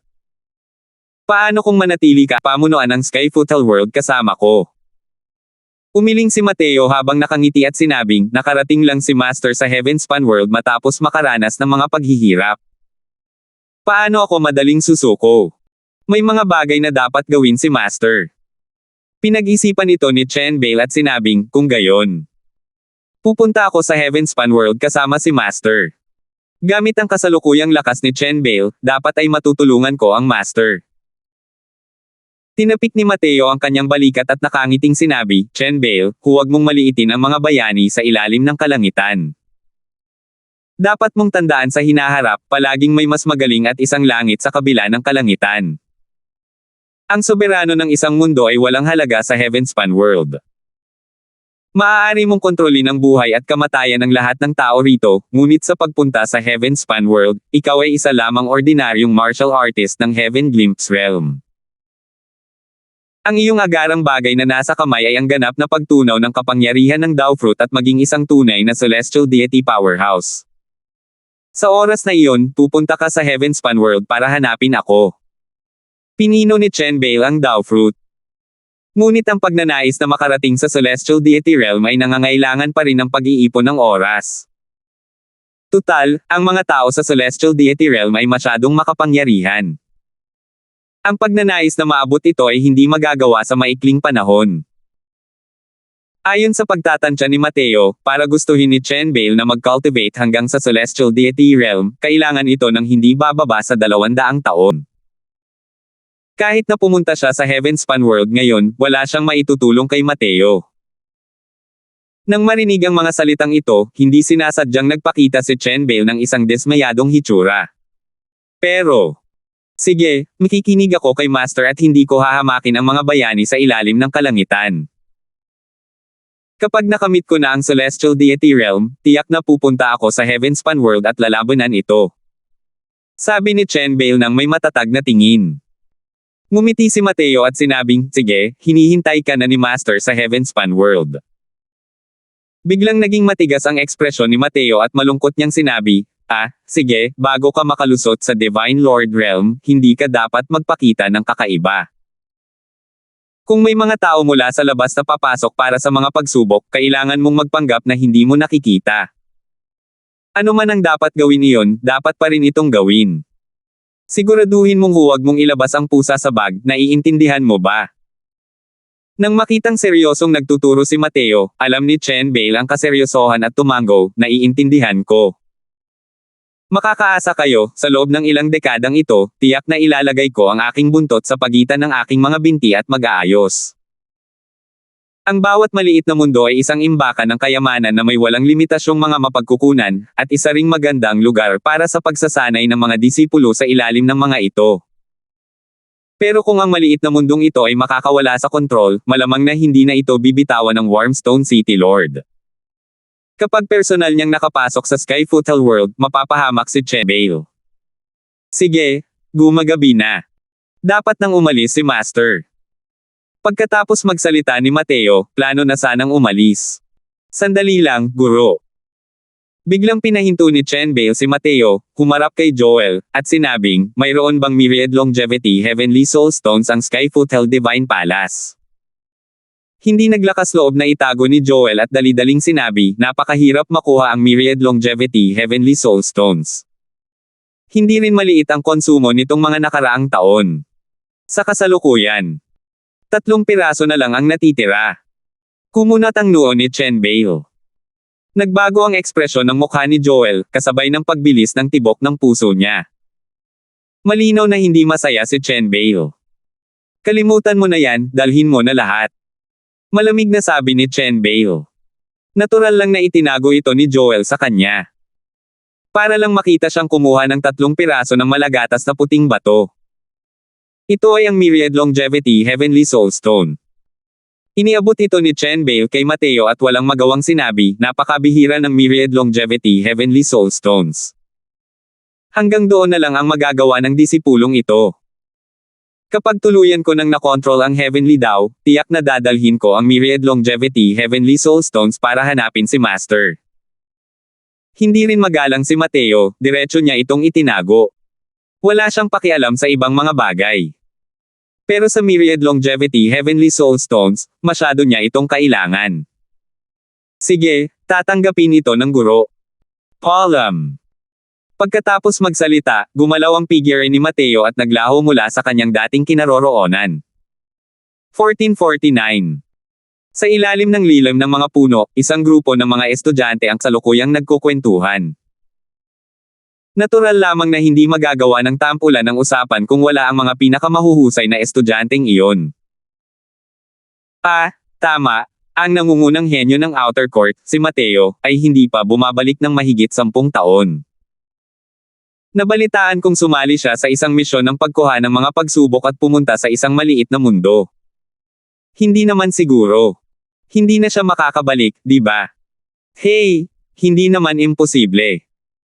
Karaniwan, ang paglabas para magsanay, umaabot ito sa pagitan ng 3 taon hanggang 5 taon at halos babalik sila. Paglampas ng 8 taon, kakaunti lang talaga ang bumalik. Oo, mahigit 10 taon na ang nakalipas, malamang masama ang senyales nito kaysa maganda. Sayang naman, dahil sa talento niya, ang pagpasok sa Divine Lord Realm ay halos siguradong sigurado. Nabalitaan kong pumunta rin si Senior Apprentice Brother Tyler para maranasan at matemper ang sarili niya. Parang nagkataon lang na silang dalawa, sunod-sunod. Isa pa. Hindi pa bumabalik si Senior Apprentice Brother Tyler hanggang ngayon. Gusto mo na bang mamatay? Paano mo nagagawang sabihin ang ganyang bagay? Man! Kayo, tingnan ninyo, yan. Yan ay. Sinundan ng lahat ang tingin at tumingin, at hindi maiwasang magulat. Dahan daw ang pumasok si Mateo, mukhang kalmado at kalmado. Ang direksyon na tinatahak niya ay ang mismong Merit Hall. Si Mateo yan. Siya. Talagang nakalusot siya sa initial stage heaven glimpse. Diyos ko, napakakakaiba rin ito. Nakakatakot talaga ang ganitong klaseng bilis ng cultivation. Naaalala ko na noong lumabas siya, hindi ba't kaka-rating lang niya sa huling yugto ng Grotto Profound. Mahigit 10 taon pa lang ang nakalipas at nalampasan niya ang kalahating hinto na Heaven Glimpse, direktang nakarating sa Heaven Glimpse realm. Nakakatakot ang talento ng lalaking ito. Wala pang 30 taon siyang pumasok sa sekta at nakalusot mula sa middle stage na Grotto Profound patungo sa initial stage na Heaven Glimpse. Napaka-abnormal ng ganitong uri ng cultivation speed. Ang aura na nagmumula kay Mateo ay labis na ikinagulat ng lahat. Bagamat ang mga pumasok sa Wormstone Academy ay mga henyo sa lahat ng uri, ang mga may bilis ng cultivation tulad ni Mateo ay talagang kakaiba. Higit sa lahat, hindi lamang napakabilis na sumulong ang kaharian ni Mateo, kundi ang kanyang lakas ay nakakatakot din ng husto, dinudurog ang mga nasa parehong ranggo. Ngayong nakalusot na si Mateo sa Heaven Glimpse Deity Realm, para na rin itong pumasok sa Inner Court. Sa ganitong paraan, malamang na magkakaroon ng malaking pagbabago ang sitwasyon ng Inner Court. Tara, tingnan natin kung anong misyong isinasagawa ni Mateo. Hindi ba't sinabi na ang espiritual na enerhiya ng maliliit na mundo ay napakaliit, napakahirap lampasan ang mga kaharian? Paano nga ba nagawa ito ng lalaking ito? Agad na nagdulot ng kaguluhan ang pagdating ni Mateo. Sumunod ang ilang tao kay Mateo papunta sa Merit Hall. Tungkol naman sa pagbubunyag ng impormasyon ni Mateo, kahit 10 taon ang lumipas, lagi pa rin itong isinasapuso ni Jessler. Isang henyo na tulad ni Mateo ang nakatakdang yanigin ang Wormstone Capital City, kahit pa isang nilalang napapasok sa Heavenly Eagle Imperial City. Ngunit dahil sa pagkamakasarili ng pamilya Chin, ang isang kahangahangang nilalang na ito ay namatay sa isang maliit na mundo. Ito ay talagang isang bagay na nagpapasakal sa mga tao sa galit. Gaano kalaking puri ang natanggap ni Mateo para sa Wormstone Capital City nang talunin niya si Gino. Pero ngayon, mamamatay na siya sa kamay ng isang masamang tao. Pero dahil sa bagay na ito, nakatanggap si Jessler ng malaking pakinabang. Lihim na binigyan ni Tianning si Jessler ng malaking kabayaran. Sa oras na ito, isang figure ang pumasok sa Merit Hall. Medyo naiirite si Jessler at naiinip na sinabi ng hindi man lang tumitingin, pumunta ka muna sa mga haligi ng Jade doon para hanapin ang misyon, pagkatapos ay hanapin mo ako kapag tapos ka na. Senior Apprentice Brother, narito ako para ipasa ang misyon. Saka lamang bahagyang itinaas ni Jessler ang kanyang mga talukap at tiningnan ang dumating. Ngunit biglang nagbago ang kanyang ekspresyon at mabilis siyang tumayo. Why Mateo? Ikaw talaga. Ay bumalik. Nang makita si Mateo, nagulat si Jessler hanggang sa nakanganga ang tingin nito. Hindi bumalik si Mateo sa loob ng 10 taon. Akala ni Jessler ay matagal nang namatay si Mateo sa ilalim ng mga kamay ni Tyler. Pero ngayon, bumalik na si Mateo na nasa maayos na kalagayan. Paano siyang hindi mabibigla? Tumingin si Mateo kay Jessler, medyo malamig ang tingin habang sinasabi ang isang ngiti na hindi naman talaga isang ngiti, mukhang nagulat si Senior Apprentice Brother Gino na makita akong bumalik. Sa oras na ito, ang bilang ng mga tao sa labas ng Merit Hall ay dumagsa. Mabilis na nagising si Jessler, ang kanyang ekspresyon ay medyo hindi natural habang sinasabi niya, paano? Nagulat lang ako. Kinuha ni Junior Apprentice Brother Crosswell ang isang 3-star mission at natapos ito. Man! Ikaw! Nakarating ka sa Heaven Glimpse Realm. Ugong! Nagkataong nakahanap si Jessler ng dahilan para harapin si Mateo ngunit agad na nag-alab ang galit. 3-star mission. Nakakuha pa nga siya ng 3-star mission noong una siyang lumabas para mag-training. Nagbibiro lang siguro. 3-star missions, ang death rate para sa mga pinakasimple ay lumampas din sa 50%. Natapos na talaga ni Mateo ang misyon at bumalik. Ang lalaking ito. Hindi talaga masusukat gamit ang sentido komon. Kakaiba. Kakaiba hanggang sa wala na siyang kaibigan. Ang ibang tao ay may makikitid na ahit. Hindi lang siya namatay noong nawala siya, kundi nakapasok pa siya sa kanyang kaharian. Biglang naghiyawan ang mga taong nakapalibot at nanunood sa labas ng pinto. Isang estudyante ng Grotto Profound Realm ang talagang kumuha ng 3-star mission. Hindi niya ito pinansin, hindi lamang natapos ni Mateo ang misyon, kundi nalampasan pa niya ang isang major realm at nakabalik. Ito. Gusto pa rin ba niyang mabuhay ang mga tao? Sa totoo lang, ang pinakanagulat ay hindi ang mga taong nasa labas, kundi si Jessler. Napakalaking alon ang humahampas sa puso niya ngayon.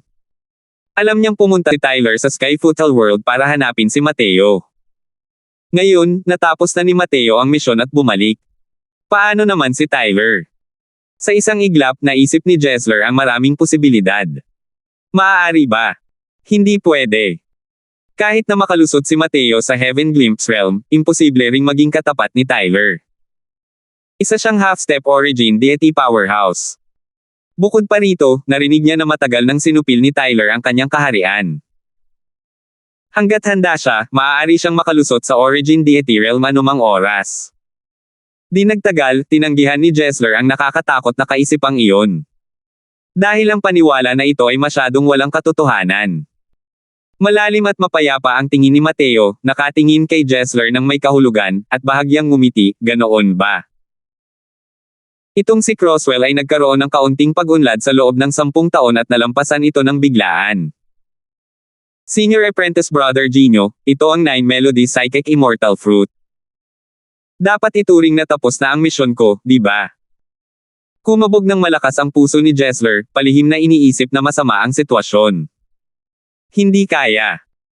Talagang nakasalubong ni Mateo si Tyler at alam na niya na ako ang nagbunyag ng impormasyon tungkol sa misyon niya.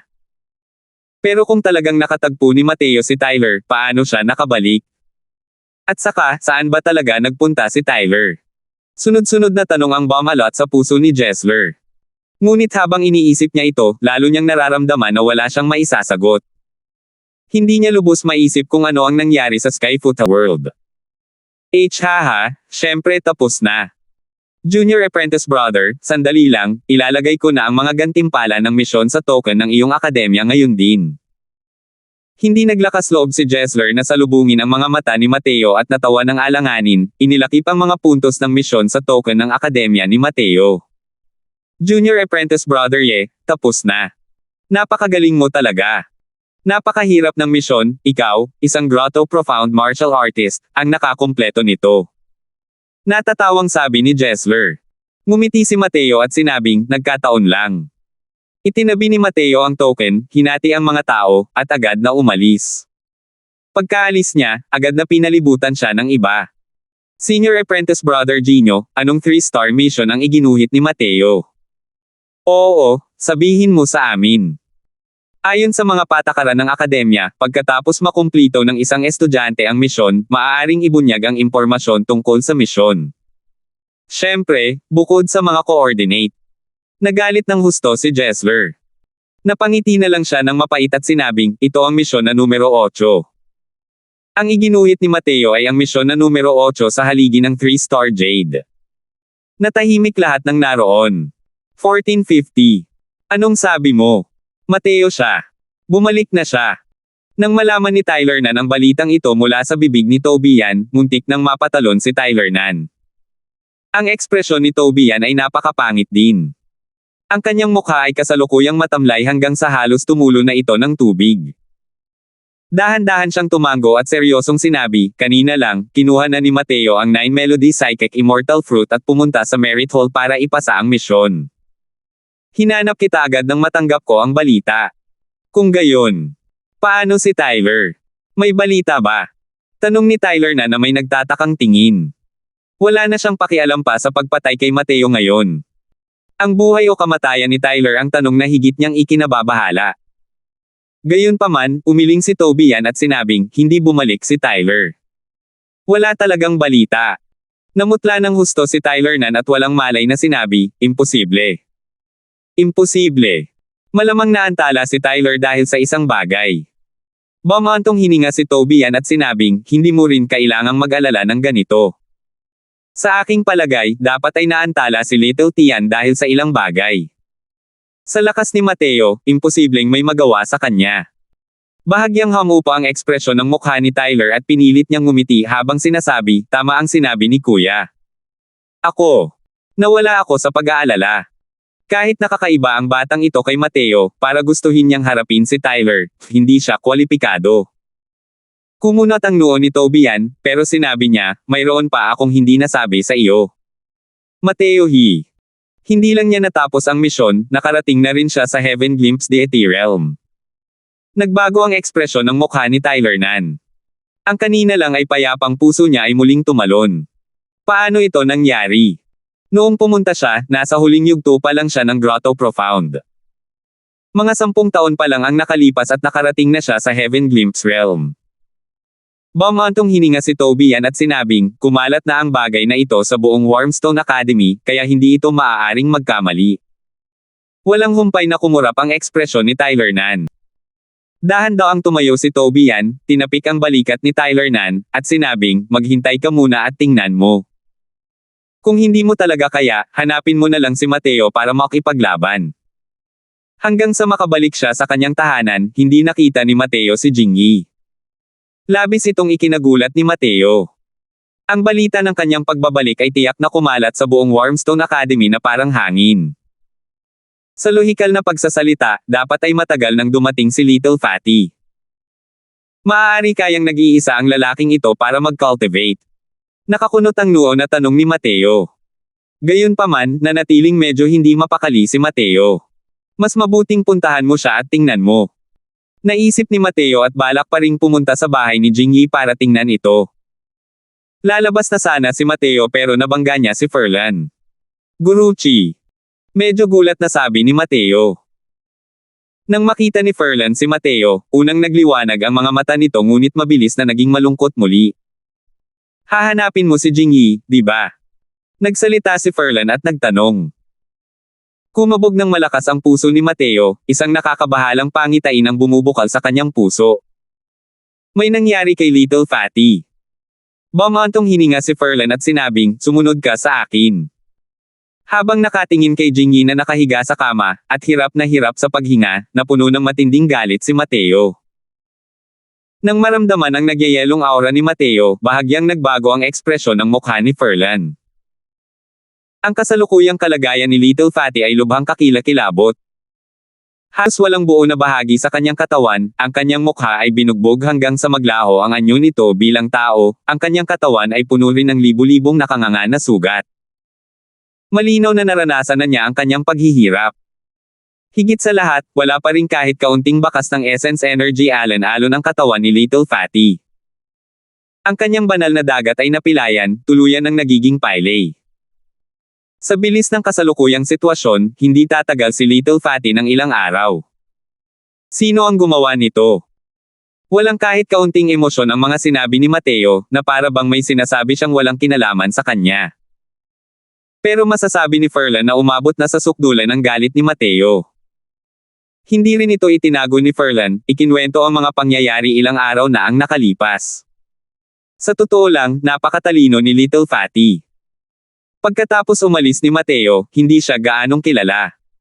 Sa halos lahat ng oras, nag-cultivate siya ng mag-isa. Sa panahong ito, maraming beses na pinukaw ni na Selvan at Chongji ang galit, ngunit hindi ito pinayagan ni Little Fatty. Hanggang kalahating taon na ang nakalipas, nakarating si Little Fatty sa Half-Step Heaven Glimpse Realm. Ang nasa sabik na si Little Fatty ay tumakbo diretso sa inner court upang hanapin si Lucy. Simula noon, ang damdamin ng dalawang tao ay nagkaroon ng kapansin-pansing pag-unlad. 10 araw na ang nakalipas, biglang nakipagkita si Lucy kay Little Fatty sa labas ng akademya. Walang hinala si Little Fatty at talagang tinupad niya ang appointment. Hindi niya inaasahan na matagal nang napagkasundo si Lucy kina Alex, Fade, pati na rin kina Selvan at Chongjia ng pamilya Chin. Isa lamang itong patibong. Kalaunan ko lang nalaman na palihim na pala talagang may gusto si Lucy kay Tyler noon pa man. Wala lang talagang nakakaalam. Nakita ng mga tao ng pamilya Chin na walang pagkakataong samantalahin ito, kaya naman naisip nilang hanapin si Lucy para kumilos. Nahulog nga ang loob ni Jingyi Graham rito. Sandaling tumigil si Ferlanchi at nagpatuloy sa pagpapaliwanag, nang marinig ng pamilya Graham na naging lumpo si Jingyi Graham, at dahil na rin sa nangyari sa pamilya Chi noong nakaraan, wala na silang pakialam sa kanya. Alam kong malapit ang relasyon ninyo, kaya ipinadala ko siya sa Myriad Treasure Tower. Pero masyadong malala ang mga pinsala niya, hindi rin alam ng mga alchemist ng Myriad Treasure Tower kung ano ang gagawin, at isang hininga lang ang kaya nilang gawin para mapatahan siya. Tahimik na nakinig si Mateo sa buong biyahe, kalmado ang kanyang ekspresyon, at walang gaanong pabago bagong emosyon. Para lang lalong lumilitaw ang malamig na liwanag sa kanyang dalawang mata. Hindi nagsalita si Mateo, kumuha lamang ng gamot at isinubo ito sa bibig ni Jingyi. Naging seryoso ang tingin ni Ferlan. Natuklasan niyang hindi niya nakilala ang medicinal pill sa kamay ni Mateo. Kahit isa lamang itong tier isang divine pill, ngayon lang niya talaga nakita. Iilan lamang ang mga tier isang healing divine pills na iyon. Nakilala lahat ni Ferlanchi. Pero ngayon lang niya nakita ang medicinal pill sa kamay ni Mateo. Nagulat si Ferlan sa loob-loob niya, mabilis niya itong naunawaan. Ito ay katulad ng Essence Cultivating Pill, isa ring bagong uri ng medicinal pill. Bukod pa rito, ito ay isang high-grade tier isang divine pill.